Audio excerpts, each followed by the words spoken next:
Hello everyone and welcome back to Nighttime. I'm Joe Geiger alongside Andrew Gregg, and we were treated very well this week as college basketball fans and as UCF fans. So Andrew, how excited are you that we are just 1 week away from that calendar flipping over to March? I mean, we've been talking about March Madness this whole entire season from the start of January all the way to the end of February, and we're just 1 week away, like you mentioned. I can't wait for March to start, but let's go around the world of college basketball, starting with UCF and moving into some top four matchups. UCF, TCU, and the Knights come into this one on a 3-game losing streak, trying to keep their March hopes alive. Jeremy Fumena with a jam here from Chris Johnson. UCF starting to run away with it late in the first, and Jamichael Stillwell kicks out to the corner for Jordan Burks for a corner three. The Horned Frogs would get out running in transition here. Down 16, and Tanner Toolson throws it down, trying to spark a run. 9 minutes left now, and Micah Robinson unloads from 31 feet out and makes it a 5-possession game here in Orlando. Close one. Close one. Bemis Folks pulls a Jose Alvarado and picks Xavier Evans' pockets and throws it. No, lays it up for two. Folks doing it all for the Knights with a 1 on the shot clock and with a running floater, and the Knights would take this one 82-71, snapping the losing streak. To Utah on a potential trap game for the Knights with a late tip and no Riley Kugel, but early on in this one, it's Jordan Burks with a teardrop for 2. A back-and-forth first half as Utah drills a corner 3 to take the lead, and then getting a tough bucket inside and through traffic from Josh Hayes. On the other end, Stillwell gets the loose ball and fires one over to Carmelo Pacheco, who cashes it in from beyond the arc. Final minute here in the first half, UCF up 7, but it's cut to 5 with a nice bucket from Don McHenry. And now to the second half, and it starts with a Chris Johnson 3, hitting a three-pointer, and then it's defense turning into offense as Folks dishes a sweet behind-the-back pass to Burks, who goes up for a rim-rocking slam. Utah avoids the turnover and beats the shot clock here to put them up, and UCF is in a tight one. Final minute to play, Don McHenry drills a high arcing 3 from the corner to make it 68-68. He scored 19 in this one, but none bigger than those 3. In a tie game with 3.7 seconds to go, and Folks got to the line and hits both free throws, giving the Knights a 2-point lead, and it would hold for a big-time road win for UCF. Huge win for the Knights, but Cougars Wildcats in a battle of the Big 12, and Toby Waka with a tough 2 over 2 defenders and 1. Arizona up 7 early. Houston looking to snap a 3.5-minute scoring drought, and Milos Uzan nails the 3, putting the Cougars within 4. Wild sequence of events here as Del Orso misses from 3, Karchenkov saves it diving out of bounds, and Jaden Bradley is able to maneuver through defenders, no look past to Del Orso for 2. Kingston Fleming's the standout freshman, and he shows you why on this play. Defender right in his face, no problem getting it to go for 2. Houston would start the second half on fire, reclaiming the lead, and Milos Uzan again for 3, putting the Wildcats back up 2. Del Orso with nowhere to go here in the paint, but creates a bit of separation, and that's all he needs to tie it up. Wildcats up 6, and Krivos finds space in the paint and throws it down to extend the Wildcats' lead. Jaden Bradley doing it himself here on this play, pump faking and getting the jump and converting an easy 2. The Wildcats wouldn't give the lead back up and take this one 73-66. Another top 4 showdown, this one non-conference in neutral site between Michigan and Duke. Duke grabs the lead thanks to an early slam dunk by Malik Brown. Michigan with it on the other side, and Yaxel Linderberg muscles his way in and makes a tough layup. And speaking of tough layup, it's Cameron Boozer doing it for Duke and tying things up at 26. Michigan reclaiming the lead as Johnson twists his body midair and puts down a poster slam for the Wolverines. Last 2 of the first half, and Boozer big bodies his way inside and ties things all up. Duke would lead by 2 at the half. In the midway point of the second half now, and Duke makes it a 7-point game with this nice pass and bucket down low. But Michigan wouldn't go away with 3 minutes to play, the extra pass and 3 to make it a 1-point game.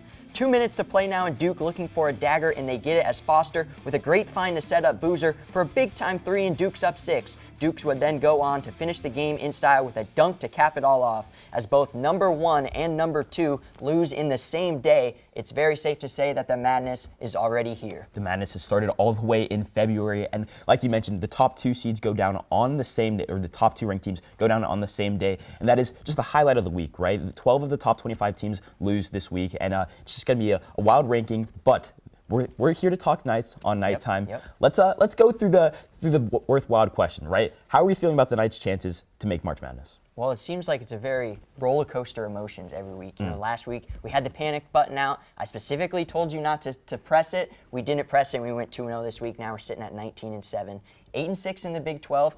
We talked about many times we needed to get to 21 win mark. We're about right there with a few games to play. What do you think? Yeah, I mean, like you mentioned last week, it looked like a little bit of a struggle, right? Because the fact that we lost, or the Knights had lost 3 straight, and everything looked to be going wrong. There were some injuries starting to pile up a little bit. The status of Riley Kugel has been a little bit up and down, who's been the best offensive weapon, maybe minus Themis Folks for the last season. But The Knights were able to pull it out, not very close against TCU, and then also they needed the win against Utah. If they lose against Utah, the chances are very much 50-50. They get to the 19-win mark, and I think that it's safe to say that they'll hit 20 wins this season. Yeah, they just got to win. It doesn't need to be pretty like the Utah game. It doesn't need to be blowouts like the TCU game. They just got to strictly win. They got 4 games to go. BYU, West Virginia, Baylor, and Oklahoma State. They're so close to getting to that mark, and we'll see what happens. Yeah, I mean, I think that the 20-win mark will be achieved by UCF, and that being said, I think they'll make the tournament. But let's get into a couple of teams that aren't UCF. Let's go through some ranked teams that were upset this week. What do you want to start with, Joe? A lot of upsets went down this week. We had NC State over rival number 16 UNC. SMU beating number 21 Louisville 95-85. Ohio State defeating number 24 Wisconsin 86-69. Iowa knocking off number 9 Nebraska 57-52. Arizona State beating Texas Tech 72-67. Creighton stunning number 5 UConn 91-84 on the road. Cincinnati blowing out number 8 Kansas 84-68. BYU beating Iowa State 79-69, and UCLA beating number 10 Illinois on a buzzer beater. Which of these upsets impressed you the most or was most surprising to you? Yeah, in my opinion, it has to be the UCLA over Illinois win, right? UCLA has been kind of just spiraling this season. They came into it as maybe a March Madness tournament like locks coming into the season. And Mick Cronin has just gone after his players time after time. I think that he's one of the coaches that has got maybe the most heat throughout the course of the season. And being able to win like we see here on a buzzer beater in overtime, I'm just surprised that he's able to get this much from his players given the fact that every single time he gets, it feels like he's trashing them or the media or just going viral for something that is not basketball. So for the fact that his players were able to respond and get a win over Illinois, which was a very hot team, a team in the top 10 in the nation, and just to be able to do it on a buzzer beater, have some electricity. How about that play? Yeah. From one end of the floor to the other, and to get there on a layup. No, for sure. Pretty much unbelievable. Literally beat the buzzer at the very last second, just being able to get the ball in the hoop. That's my opinion. Who do you think was the biggest upset this week? I'm going with Cincinnati beating Kansas, but I think what surprised me the most was Kansas. This was at home for them in the Fog. It's one of the toughest places to play in college basketball. They also had Darren Peterson back for this one. He had 17 points, but it was Mustafa Chaim for the former UCF Knight putting up 28 points. Baba Miller also had 18 points. Kansas was on fire up until last Saturday. Now a blowout loss at home to Cincinnati and that loss to Iowa State. And they play Houston at home today. Things starting to get worrisome over there in Kansas. Yeah, like we see on the screen, there's some teams that are in the top of the rankings that are now gone, including that Kansas team, or maybe not gone, but have been upended, like the graphics said. I think Kansas is extremely surprising, especially given the fact that Cincinnati is a team that has been extremely up and down the season. They do have some really good wins, but they do have some really bad losses. Have been on the lower end of the Big 12 all season. I think the fact that they were able to go on the road and take it to Kansas, it wasn't a close game for any part of that game. So I would tend to agree with you there. And moving on from upsets to injuries, what do you think was the biggest injury that we saw in the past week? Well, I think Caleb Wilson going down for North Carolina is very big, as well as Darren Peterson's situation. I'll get into that in a minute, but Caleb Wilson fracturing his hand. He's out indefinitely. He's the top scorer for North Carolina. He was really the only reason that Duke game was close for as long as it was. And UNC's coach Hubert Davis says he's going to return at some point, so we'll see him again before March. And the other guy, Darren Peterson, the Kansas player, he's probably the most talented player in the country, but it appears he doesn't want to play college basketball. He's missed 11 games for a slew of reasons: illness, cramps, knee injuries, hamstrings. I don't know what's going on in that situation, but it's been a very hot topic around college basketball. Yeah, he's definitely one of the most talented players in this next NBA draft class, and it's really unfortunate to see, because when he isn't playing, he'll get, like, there's a lot of negativity surrounding him at this point. Some people are saying maybe Kansas is better without him, and getting some wins over big teams without him playing. But in my opinion, I think JT Toppin is one of the biggest injuries for Texas Tech. He's averaging over 20 points a game. He's their leading scorer, and he does a lot for the Texas Tech Raiders. And then the second player I wanted to highlight is Richie Saunders. He was leading that team, the team that made it to the Sweet 16 last year. He's averaged 17 points a game, and obviously they have AJ DeBonsta this year, but he's a big reason why he makes their offense go at times, and he's their second leading scorer. So those are the two guys for me. Any other thoughts, any other guys that you want to highlight in this segment? Well, I just want to say that 3 or 4 of those guys are in the Big 12. We already know how close and competitive the Big 12 is, and now with some of these stars going out, it's very open. That Big 12 tournament's going to be very interesting here coming up. Yeah, it could shake a lot of things up, right? Because BYU losing some of their biggest players, Texas Tech losing some of their biggest players, and then Arizona with Koa P also losing one of their best players. So we'll see how things go in the Big 12 tournament, and just in general with college basketball. We know over the past week we've seen so many upsets, but I think that's the final word we have for college basketball at this time. We'll come back right with college football right after this. We'll be right back for your show. For now, let me give you a quick rundown of what the Hitting the Field Network has planned for you. My name is Edgar Rodriguez, and I'm the host of Hitting the Field Season 22, live streaming every Monday at 4 p.m. Eastern. There, you'll find me and our expert guests talking about everything in the wide world of sports. On Tuesday, get ready because it's Season 10 of Nighttime. Hosted by Andrew Gregg and Joe Geiger, Nighttime keeps you up to date on everything happening in the world of college sports and UCF athletics. Moving on to Wednesday, we have Season 8 of The Combine, hosted by our very own Kathleen Moore. This podcast takes a deep and technical dive into everything NFL, and you won't want to miss that. On Thursday, we go live with Bets, where our Bets boys, Ben Huber, Augie Aronson, and Scott Harris, will give their expert opinion that might just make you some money. On Friday, Season 4 of Girls Got Game takes over with only the hottest topics in women's sports, hosted by none other than Katie Sue Christensen and Mia Flores. And to round out the week, Season 3 of HTFC comes on Saturday, hosted by Octavius Lawrence and Santiago Molina. Soccer never stops, and HTFC will be your stop for everything in the world of football. Make sure to follow us on Instagram and TikTok, where you can find non-stop additional content, as well as stay updated on all HTFN news. Lastly, leave a like, comment, and most importantly, subscribe to the Hitting the Field Network on YouTube. That's all I got. I'm Edgar Rodriguez, signing off. Enjoy the rest of your show. Well, welcome back, and if you were here last week on Nighttime, we did some of the biggest coaching fires, so it's only right that we look at the opposite end and go through some coaching hires. That being said, Joe, what do you think was the biggest hire this past offseason? I think it's Virginia Tech being able to get James Franklin. I said last week that was the biggest shocking firing, but for Virginia Tech to get James Franklin, you know, a big name like that from Penn State, he was always criticized for not being able to win the big game. Those big games in the Big Ten were Ohio State, Michigan, now Indiana. In the ACC, which has struggled the past few years, those turn into a struggling Clemson, Miami, a struggling Florida State. So I think that's a good hire for Virginia Tech. Yeah, you can easily see Virginia Tech being one of the more competitive teams in the ACC with a coach that is a proven winner. But with that being said, we'd like to welcome in our two guests for this segment, Austin Lamanna and Matt Pulbrook. How are you guys doing today, and how excited are you to talk about some of these coaching hires? Andrew, as always, I'm very excited. I get to be with you guys. I get to be with Matt again. I'm really excited. It's always a great time when it's nighttime, and let's get started. Matt, how are you doing, buddy? Honestly, I'm perfect, Austin. I'm perfect, Andrew. I'm perfect, Joe. Life is good. Let's get to it, basically. Yeah, well, with that being said, we'd like to start off with Matt Campbell, the former Iowa State head coach, going over to Penn State this season to take over for James Franklin. I want to start with you, Matt. How do you feel about this hire? Honestly, this offseason's been a whirlwind for Penn State, getting, Matt Campbell, but firing James Franklin halfway into the season. Losing Drew Aller kind of hurts him going and finishing his college career, but getting Rocco Becht all the way from Iowa State because of the Matt Campbell hiring. And 12 players left for James Franklin to Virginia Tech, so that is tough to go through. But also 5-star Chaz Coleman also to Tennessee. So a lot of players you're kind of losing. But honestly, I think it's a big reset. But 2 months into the tenure of Matt Campbell, I think he and his guys have done pretty well to compete, and we'll see how Penn State goes this year. Austin, what are your thoughts on Matt Campbell?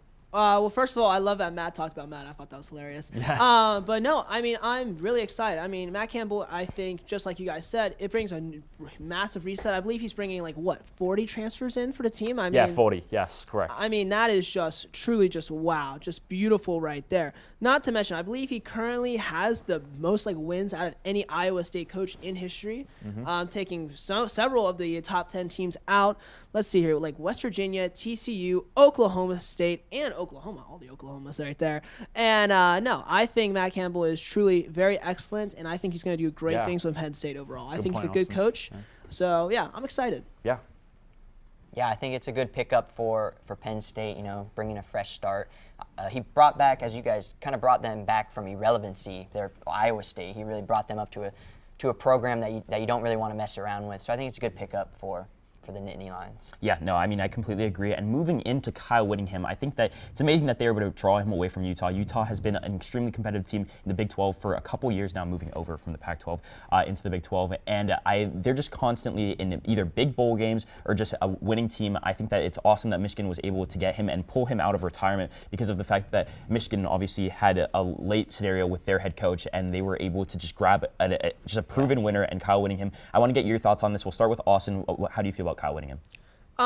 First of all, I'm very excited for Kyle Whittingham. First of all, he was hired the day after Christmas, so I really wish I could have seen his reaction there. I just, celebrating Christmas the day after. Oh yeah, I'm gonna be coaching Michigan now. But no, I'm very excited for him. He comes with a lot of experience. For those who do not know, he coached at Utah for 21 seasons, which is truly just amazing right there. He has a record of 177 wins and 88 losses. I mean, that is just beautiful right there. And I mean, when he got to Utah, in my personal opinion, I don't know if you guys disagree with me at all, but when he got to Utah, they weren't a D1 level school at the time. It was very much just like, okay, it's just a school. And he went there and he truly made that school, that whole football team, in my opinion, full on rock stars. And in my opinion, if a coach is able to come in and is able to make a team that is barely anything a rock star team, I think he can keep doing that again and again. The only thing that has me slightly concerned, Andrew, you kind of teased this a little bit earlier, was the fact that he obviously did come out of retirement. He was at Utah for 21 seasons, which, I mean, that's just amazing. You normally do not see that too often with coaches at all. I am a little concerned for that. Is he able to kind of get out of that shell? And will he be able to keep doing great with Michigan? Will he be able to put in new things? Or will he be staying stationary? That's the one thing I'm a little nervous about. I don't think he'll stay stationary, but it is a thought on my mind. What about you guys? Yeah, I mean, I don't think it's as much of a concern. I think that Michigan has a great surrounding, just in general, surrounding team. Around him, Bryce Underwood is one of the best quarterbacks in all of, or I think he'll be one of the best quarterbacks in all of college football next season. And just in general, between their boosters, between the program that is Michigan, I think he'll fit right into the system. And Michigan did finish 9-3 last season, so I mean they are already a good team. It's not like they're rock bottom right now. They are a really good team already right now. No, for sure. Well, with that being said, let's move into Bob Chesney, the JMU coach going from a Group of 5 school to a Power 4 school. I want to get your thoughts on this, Matt. What do you think about Bob Chesney's hire? I love this hire. It's kind of reminiscent of how Signetti got hired. Bob Chesney, all the way from D3, then goes all the way to Holy Cross in the FCS level, then gets hired to replace Signetti at JMU. Had a lot of success at every level he went to, D3, D2, all the way to Holy Cross, then to JMU. I love this hire for UCLA, and with the disaster that was the Deshaun Foster era at UCLA, going 5-10. I think this is a great change for UCLA. Chesney's coaching history, again, as I said, very similar to what Signetti did. Started from the bottom, D3 head coach, successful at every stop, and I can't wait to see how UCLA goes here in the beginning 10 years of their Big Ten era. Oh, he also did that in less than 20 years. He did that span from D3 all the way to the top like that. That is truly amazing. Yeah, 100%. Yeah, you see the Group of 5 coach head to the Power 4 level. It's very common. It's hit or miss most of the time, but I think this is a good pickup for UCLA. They need a restart. They need a fresh start. It's been bad since they've joined the Big Ten. They need a fresh start, and I think this is a good chance with him just leading JMU to the playoffs and all his other coaching accolades. Next coach up, we're going to start with you, Austin. James Franklin. I teased it earlier. He goes from Penn State over to Virginia Tech. I'm actually, you were talking about this earlier, Joe, how you were really excited for this one. This is actually the one I'm personally most excited about. I do not know about you, Matt and Andrew, but I'm really excited about this. First of all, I mean, wow, there is a lot to go over with this guy. I mean, first of all, let's talk about Virginia Tech last season. They had a 0-3 start, which is not good at all. But this guy, I mean, he's worked with Vanderbilt from 2011 to 2014. Then you go to Penn State for 11 years. I mean, again, that is just wow. And he could have stayed there. He could have done his full career there. But no, he kept going. He did the transfer, and he kept going. I mean, that is just truly amazing right there. And not to mention, he pulled a Grey's Anatomy kind of move, bringing the old coach back as, I believe, the defensive coordinator, which I'm really curious about because they've been working together for, close to 15 years. They've had a good working relationship. So I'm really excited for that. And with any team, you have talent and you have skill, all right? But something else I always think is important for a team is chemistry. And bringing the old coach back as a defensive coordinator is extremely impressive as well. And James Franklin, I mean, come on, this guy is a beast of a coach. So I'm excited. I think Virginia Tech's going to do great this season. What about you guys? What's your thoughts? Yeah, I mean, like we mentioned earlier, I think James Franklin, it's a consensus hit, like home run hit for Virginia Tech. I think that from the place of which their program has been the last couple of years, they just need a full reset in their program, and I think James Franklin is the guy to do that. But last but not least, we want to do Lane Kiffin, right? Probably the biggest, most controversial hire in this whole coaching cycle. I want to get your thoughts, Matt, really quickly. How do you feel about Lane Kiffin going from Ole Miss to LSU? I'm incredibly excited to talk about Lane Kiffin. This is a fantastic hire for LSU, one of the best hires, I think, within the last 10 years on college football. And I'll tell you why. When you connect great coaching in Kiffin, who is a polarizing guy, no doubt, but especially with how he left Ole Miss and all that, but I think is the complete package. When you connect that situation with the stable situation that LSU is always in, it's the perfect fit. And Kiffin dragging Ole Miss to what it was. This is a great move for LSU, and expect a lot of success coming forward to Baton Rouge.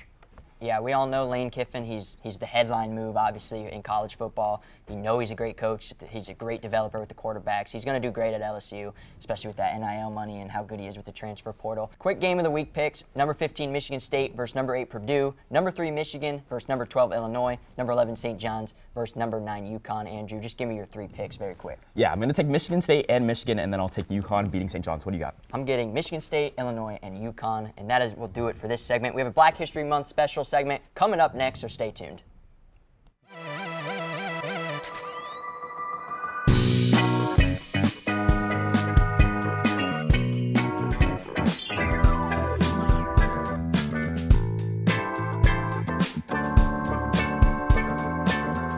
You never got me anything for my birthday. I don't even know what that is. I thought birthdays were every 100 years like the Kids' Choice Awards. What? Finally, he's here, man. He's always late. Who? Marcus?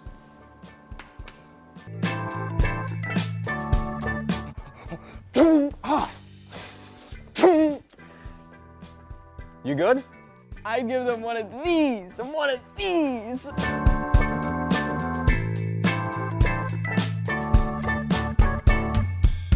Behind every on-screen moment is a whole team of engineers and technologists.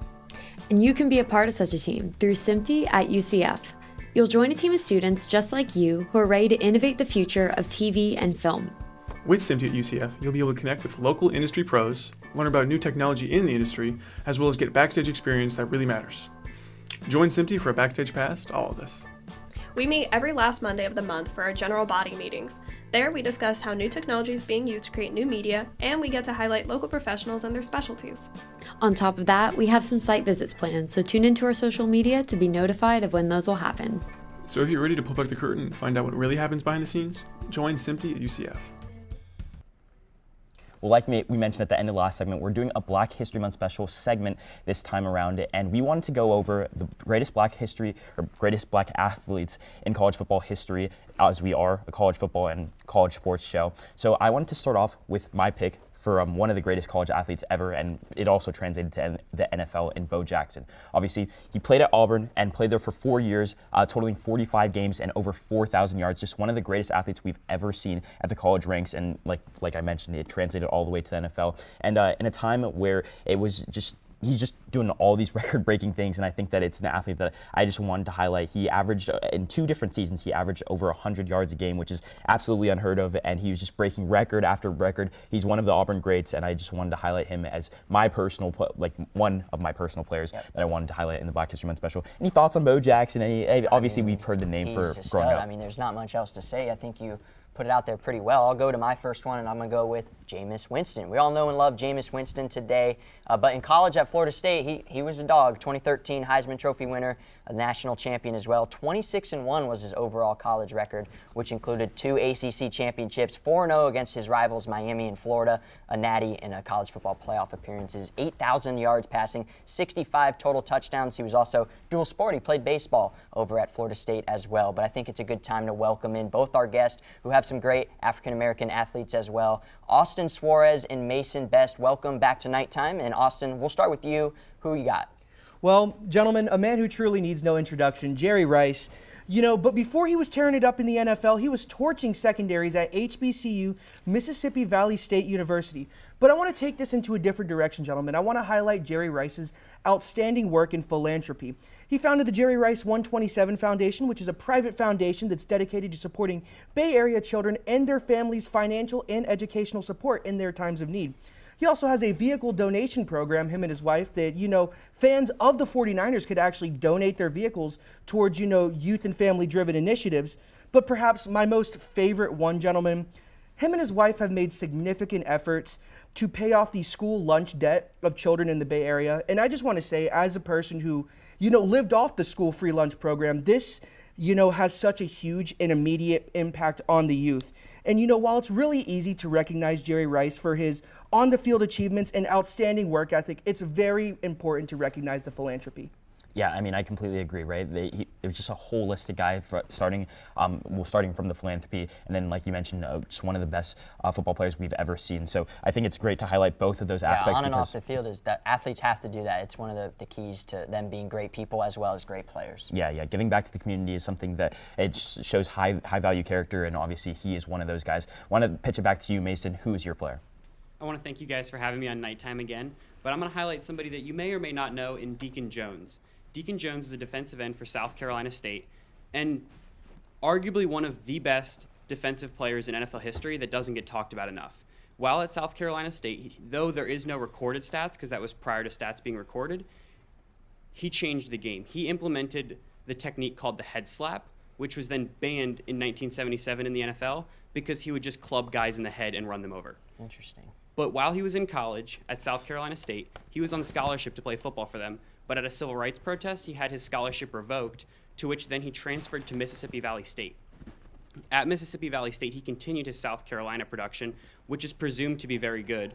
And then he was drafted in the 14th round of the NFL draft to Los Angeles Rams, where in the NFL he was projected to have 173.5 sacks, which would put him third all time. But you don't really see that mentioned much because the stats weren't actually recorded then.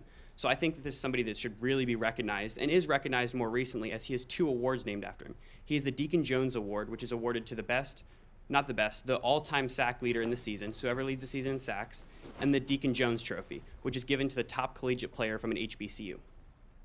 Yeah, I mean, like you mentioned, just another great player.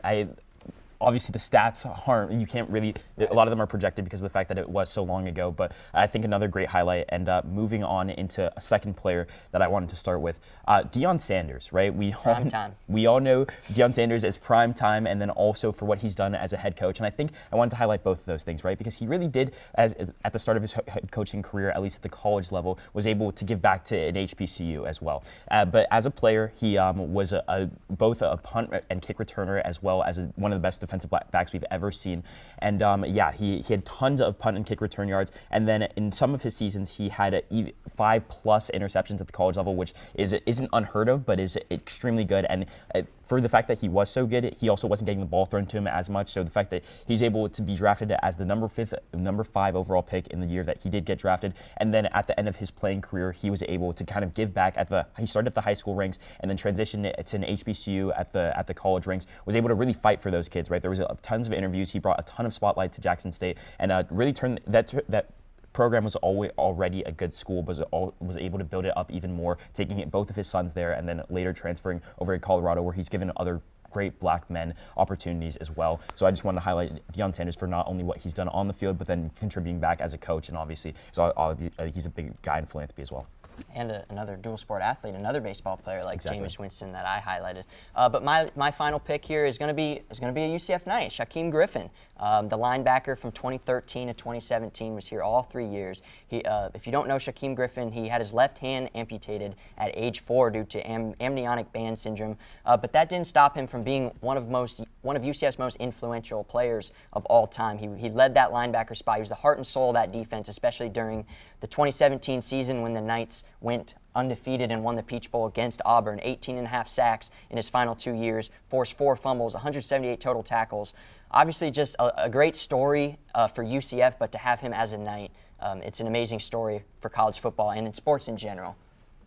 Yeah, I mean, I completely agree, right? Being able to do everything that he did with an amputated arm is absolutely absurd. The fact that he was able to play, he make it all the way to the NFL, play for the Seahawks. I think it's great that you highlighted him, and as UCF Knights, as nighttime, I think that it's just a legacy that really lives on here, right? You saw that UCF team growing up, and now you're really able to kind of feel the impact that he had on as Knights. So moving on. And he's still here today. He's still helping with UCF. He was at a few games this year. They throw him on the Jumbotron in between quarters, to get the crowd hyped up. So he'll be a Knight legend forever. No, for sure. Moving on, Austin Suarez, give us your final pick. Well, my final pick, it's going to be Syracuse standout, tight end John Mackey. You may have heard of his name from the John Mackey Award, but he would go on to redefine the tight end position from a more block-heavy position to more of a weaponized position that the quarterback can use. The 5-time NFL Pro Bowler and 3-time first-team All-Pro was not only the second tight end inducted into the Pro Football Hall of Fame, but he was the first ever NFL Players Association president, where he would lead strikes for insurance and insurance benefits and better pension. Yep. Mason, give us your final player. My final pick is going to be Sweetness, Walter Payton Jr. Or excuse me, just Walter Payton. He played at Jackson State University and one of the best college running backs of all time, and then proceeded to continue that career into the NFL and was phenomenal at the NFL level. He's a man of much philanthropy off the field as well. That's the reason he's called Sweetness. He has 2 awards named after him, the Walter Payton Award, which is given to the most outstanding offensive player in college football at an FCS, and then the Walter Payton Man of the Year Award, which is awarded to a player that is committed to philanthropy and the community. Well, with that being said, we appreciate you guys coming on, and we appreciate you all for watching Nighttime this week. We'll be right back with more of your best content next week.